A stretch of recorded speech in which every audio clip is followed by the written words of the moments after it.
遊園地と外を分ける境界線に向かって青子たちは走り続ける。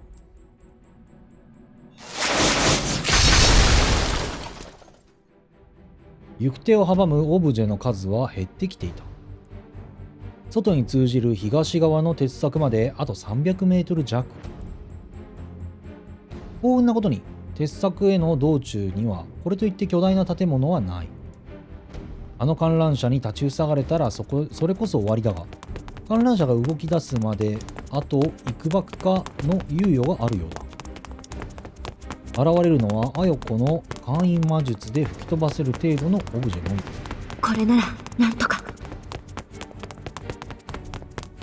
鉄柵までたどり着けるとアオコは呼吸を整える。遊園地に満ちているマナを使用しているので、アオコ本人の魔力はほぼ満タン。体の魔術回路は調子を上げる一方だし、一度くらいは全開で魔術講師をしてもいいくらいだ。とそんな青子の視界上空に何やら系統の違うものが浮遊していた。それは宗十郎の斜め上に張り付き3メートルの高さを維持したまま移動している。しずきくん、ちょっと。ああ、さっきからついてきてる。青子より先に気づいていたのか、宗十郎は嫌そうに上空を盗み見ていた。何しろ自分にぴったりとくっついてきているのだ。気にならない方がおかしい。浮遊物は大きさにして直径1メートルほど。表面のタイルには人へ旗へに巡る光の躍動。卵かな。宗十郎は自信なさげにつぶやいた。卵って言ったら割れる卵。せやね。童話で割れる卵と言ったらあれしかないよね。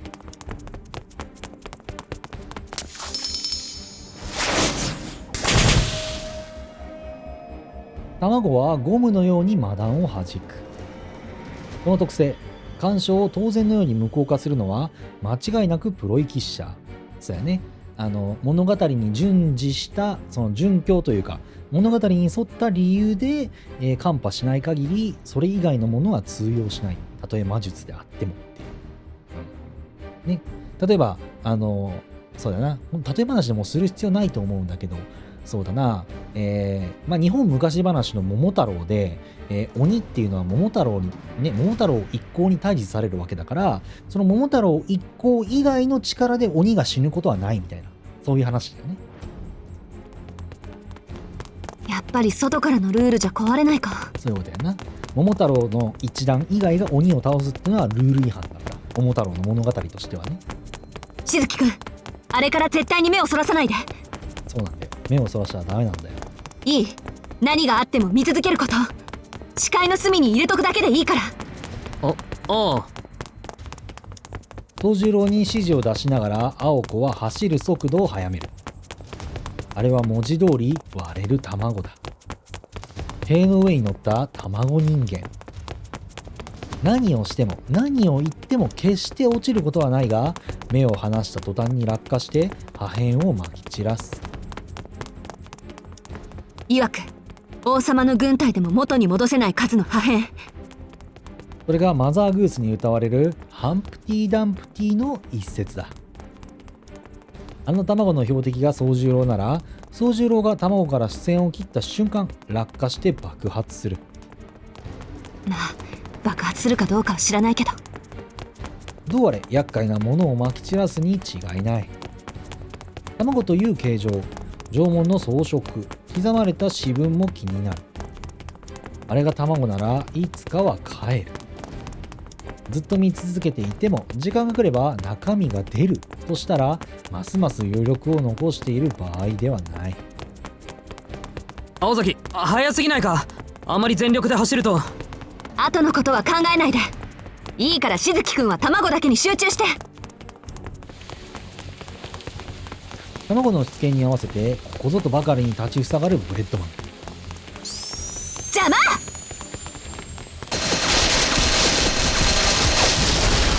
かつてない大軍で押し寄せる焼きたてパンを青子はこれまで以上の火力でなぎ払うのだが、お、片焼きかこの。このゼリフ大好き。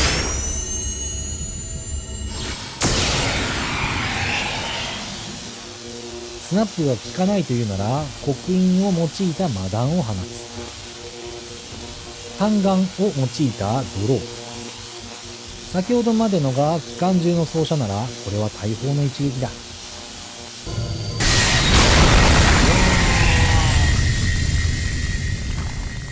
スナップに耐え切った片焼きパンたちはドローの本流を受けて焼きちぎれていった。つまりそういうことなんだな。うわ、もちろん破壊はブレッドマンだけにとどまらない。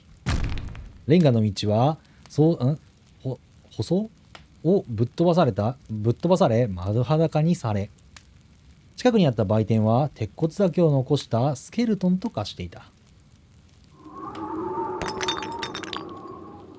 ブレッドマンの壁より青子の破壊活動の方がいずれ行く手を阻むのではと宗十郎でなくても不安に思う惨状である。ちょっとなんで距離取るのよ、そこ。そばにいないと危ないじゃない。かわいい、ちょっと恥ずかしがってる。ほらもっとこっち。言っとくけど、あんたがあいつらに囲まれちゃったらアウトよ。私人質とか意味ないタイプだし、そもそも区別して撃つとかそういうのできないし。なるほどとうなずく宗十郎。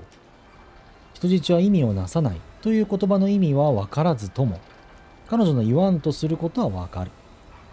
つまり今はどこであろうと危険なのか。あんたね。宗十郎の相変わらずの天然っぷりにカチンときながらも青子は少しだけ感心した。この状況下でな、このこの緊張と緩和の繰り返しがやっぱこの話のやっぱ面白いとこだよね。宗十郎は至って真面目だ。彼の視線は今の乱戦の中でもしっかり頭上の卵に向けられている。その分なら安心か。物分かりは悪いけど、一度言われたことはきっちり守るあたり、あなたのいいところよね。そんなことより青崎、俺の気のせいならいいんだけど、さっきのパン硬くなかったか。まあね、あいつら少しずつ強くなってきてるわ。大量生産が軌道に乗ったんで、今度はクオリティアップをテーマにしたのかも。かわいい。しずきくんでもお察しの通り、ここからは手強くなっていく一方よ。あのパンたちでさえ個体差が出てきたみたいだし、考えたくないけど、そのうちジャム塗ったりレタス乗っけたり、果ては合体したりして。冗談を言いながらも青子の目は真剣だ。容赦なく悪化していく状況に宗十郎は今更ながら戦慄を覚えてしまう。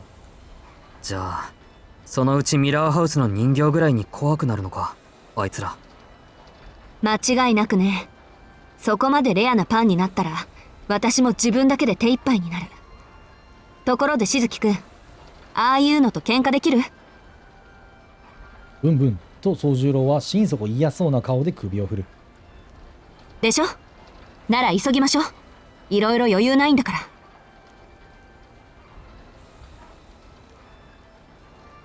青子は短く深呼吸をして駆け足を再開する。視界はるかに霧の向こうの鉄柵まであと300メートルほど。このまま何事もなければ無事にたどり着けるかもしれない。こんな都合のいい希望を抱きながら宗十郎は青子の後に続いていった。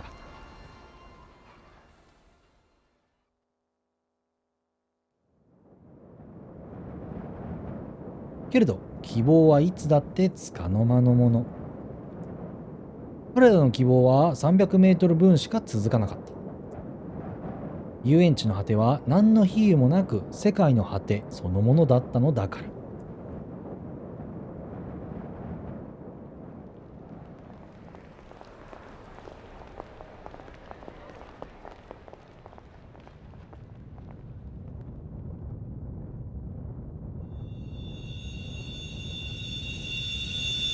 波立つ。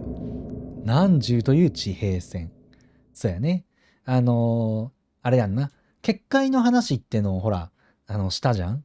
公演の時の結界の話かな。うん。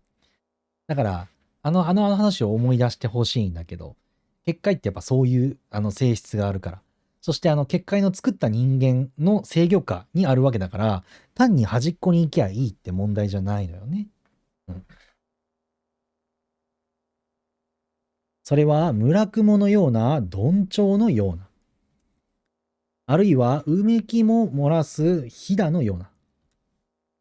あまりにも奇怪で、あまりにも童話めいたこの世界の行き止まり。さながら巨大な紙芝居の最後の一枚だと彼女は思った。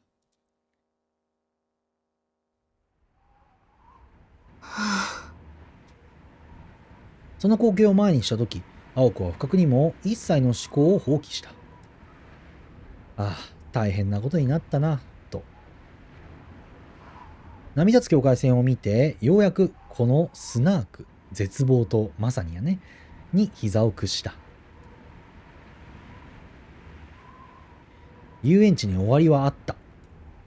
青子たちの知っている通り、遊園地と住宅街を隔てる鉄柵はこうして今も、鉄柵は2倍くらい高くなっていたり、なんだか装飾が頑丈になっていたりするけど、それでも想定の範囲内。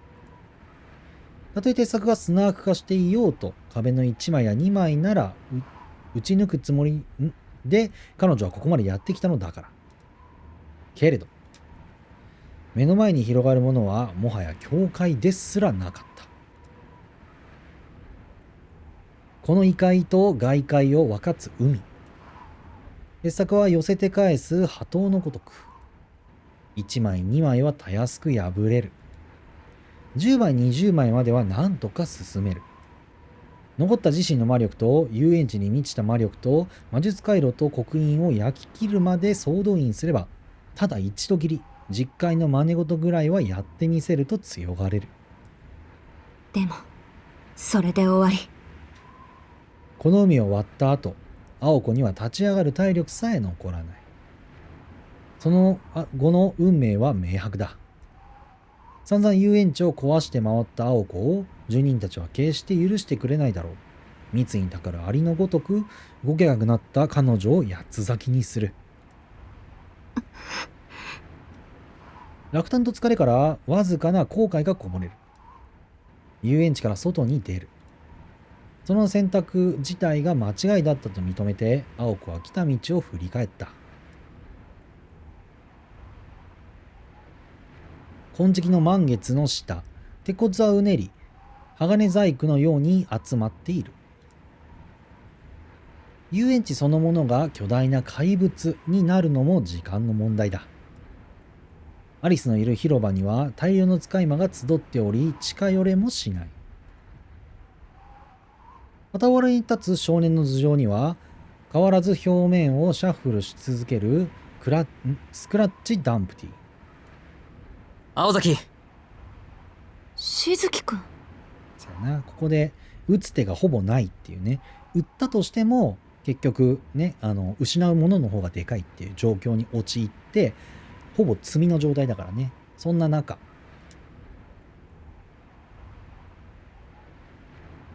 少年の声に止まっていた思考が動き出す。けれどそれも一瞬。魔術師である青子は現状を把握してしまう。その絶望が彼女から抗う意志を根こそぎ奪っていった。ゲートに行こう。ここはどうしようもないけど、入り口ならもうちょっとマシだろ。フラットスナークだっけ。こいつにもルールがあるって言ったじゃないか。ならこれは役割の問題だ。初めから鉄柵は通れない壁だけど、ゲートなら出入り口として機能しているかもしれない。宗十郎はパニックに陥っていない。そやな、シンプルにそうやな。鉄柵は鉄柵として機能しとるわけであって、ね、出入り口は出入り口として機能しとるわけだから、それはそれでね、筋は通っとるよね。この状況でスナークの特性を読み取れるのはすごいな、と青子は素直に感心した。冷め切った覚悟を決めた心持ちで。そうね。確かに門はあると思う。そうなんだよ、そこなんだよ。けどたどり着くのは難しいわ。一番弱かった焼きたてパンですら、今はもうあれだもの。広場や入り口には、もっと上等なのがたむろしてるだろうし、門だって、あの観覧車以上の怪物かもしれない。確か、大きなキッツィちゃんだったでしょ、正門って。青崎はゲートには行かないのか。まあね。それよりこっちの方が現実的だし。うん。青子は波立つ鉄柵を一別する。すでに生きて脱出するという目標は達成できない。である以上、残ったもう一つの約束を優先しようと、彼女は心を切り替えていた。今からこの鉄柵を壊すから、あなたはそこから外に出て。それで、私の役割はおしまいよ。言葉は少なかったが、淡々とした声が全てを物語っている。彼女は彼に一人で逃げろと言ったのだ。信じられない。こんなの青崎だけじゃ壊せないだろ。私だけならね。でも、今はこの遊園地が味方してる。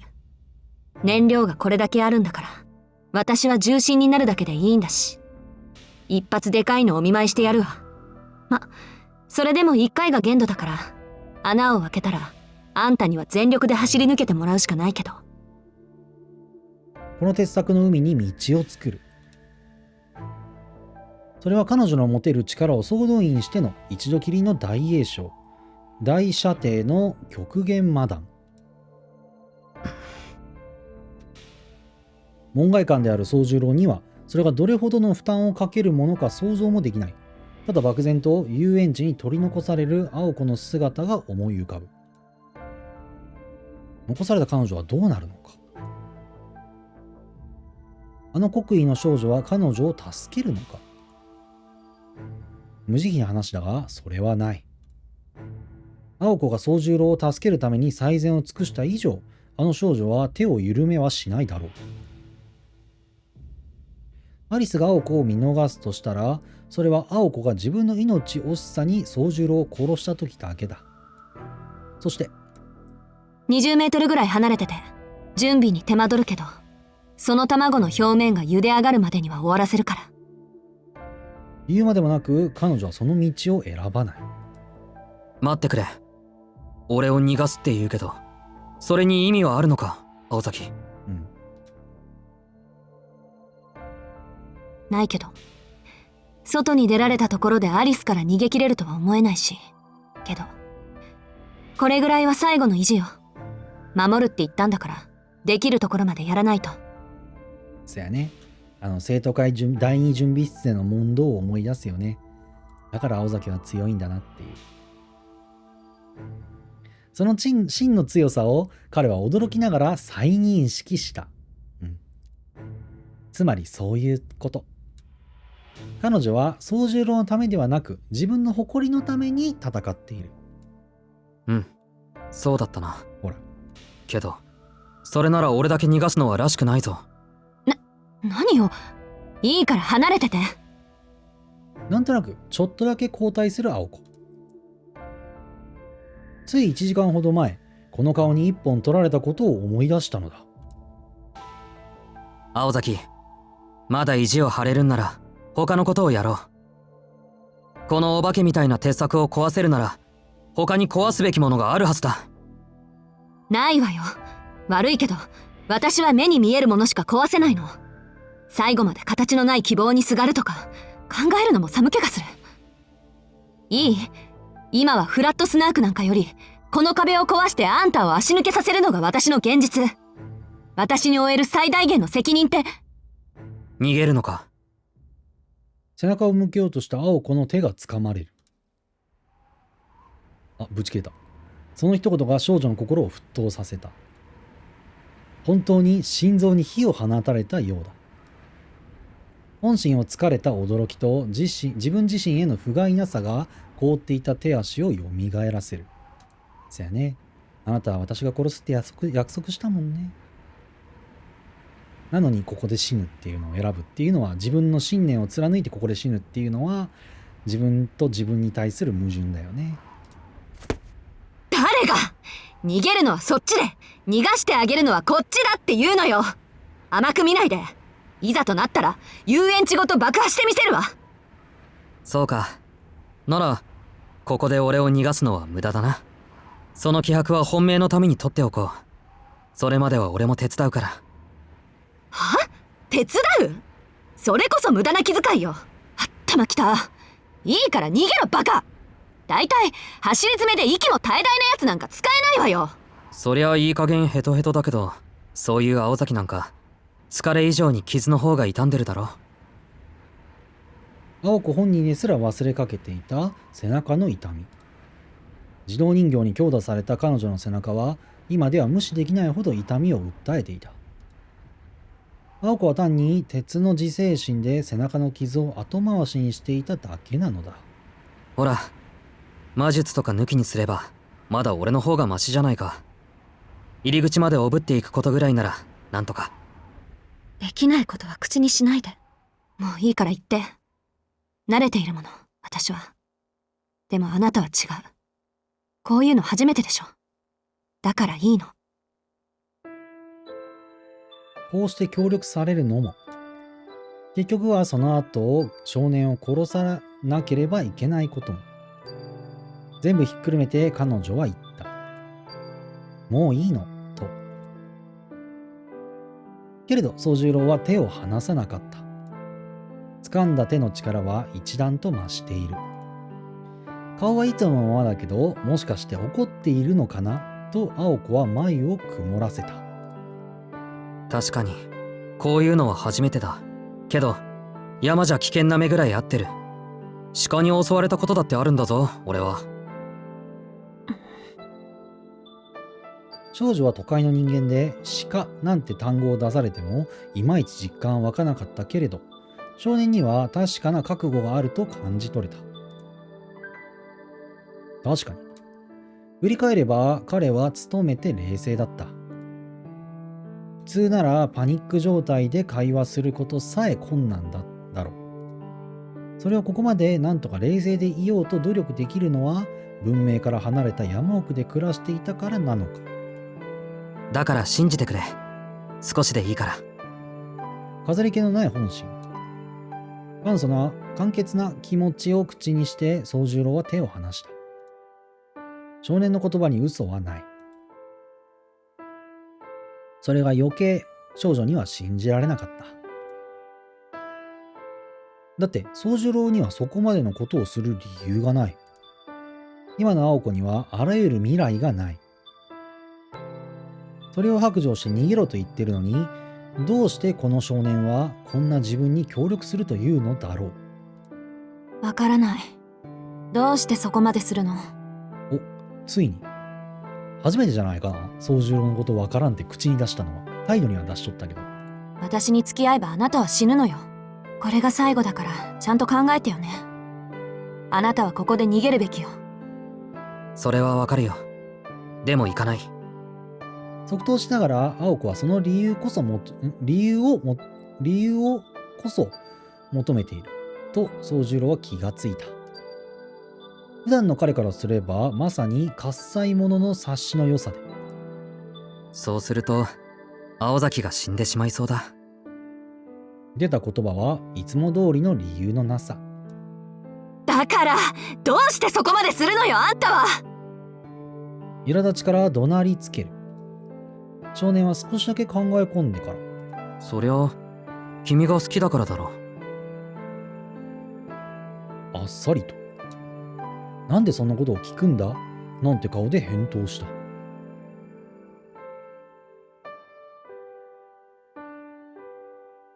1秒か多分2秒ほど。あまりの不意打ちに青子の時間は止まってしまった。切り札を隠していたのはアリスだけではなかったようだ。今の一言はフラットスナークなんかよりも底が深い。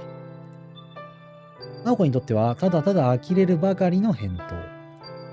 けれど単純で頑固な地上で一番強い理由。自分を殺そうとしている相手に無条件で協力できるなんて、静木宗十郎はやっぱりわからない。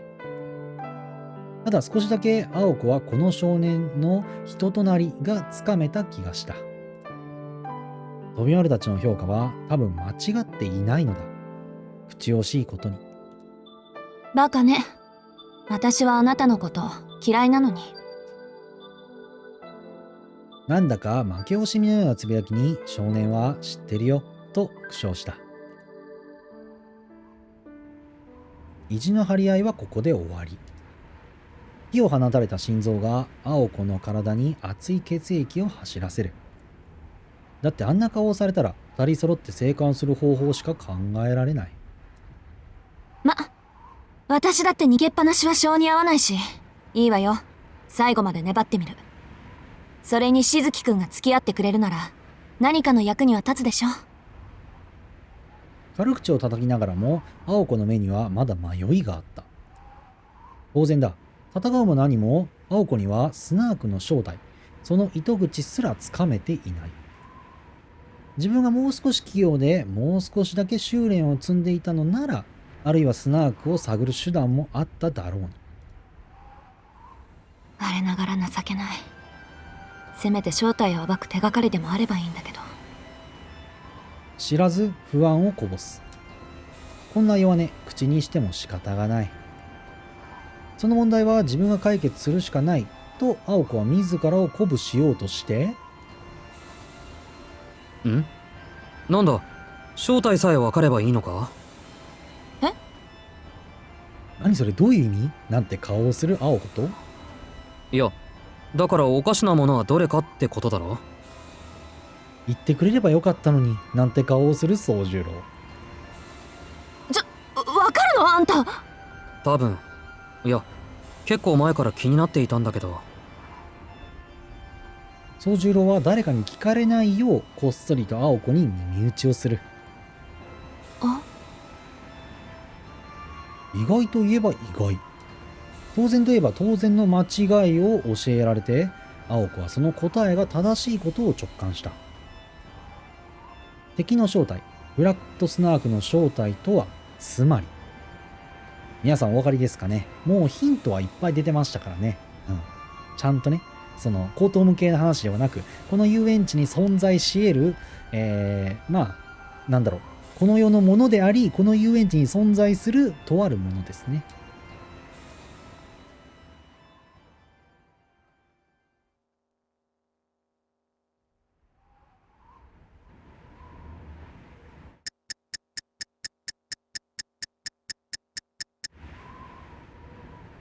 密談は10分で終わった。スナークの本体の考察とその撃破方法を導き出して、2人は互いの役割をうなずき合う。そやね、ここから反撃だ。それじゃあ、ここからは別行動ね。でも、ミラーハウスの時みたいなのは勘弁してよ。この作戦の肝はあなたなんだから。開始1分でドジったら、本当に打つ手なしだからね。ミラーハウスでのおとり役失敗の件をチクチクとつつく青子だが、その声は明るい。宗十郎の発見からこっち、彼女本来の力強さが戻っている。一方、宗十郎も彼なりに真剣だ。青子の注意を真面目に受け止めている。ならいいけど。いい？さっきと立場は反対よ。失敗したら死ぬのは私じゃなくてそっち。もうフォローに回れないから、できるだけ慎重にね。分かってる。今更ながら、やっぱりさっき逃がしてもらえばよかったと思うぐらい慎重だ。任せてくれとうなずく宗十郎。恨み事のようなセリフだが、彼なりに決意を表しているらしい。ちぐはぐで分かりづらい宗十郎の仕草に、青子は全くと降参するようなため息を一つ。ほんと、大バカなんだか大物なんだか。でも任せた。期待してるわ、しずきくん。信じていると返してやりたかったが、さすがにそれは気恥ずかしかったらしい。青子は宗十郎に背を向けて走り出す。まあこういう風にペースを乱されるのもたまにはいいかもしれないなんて思いながら。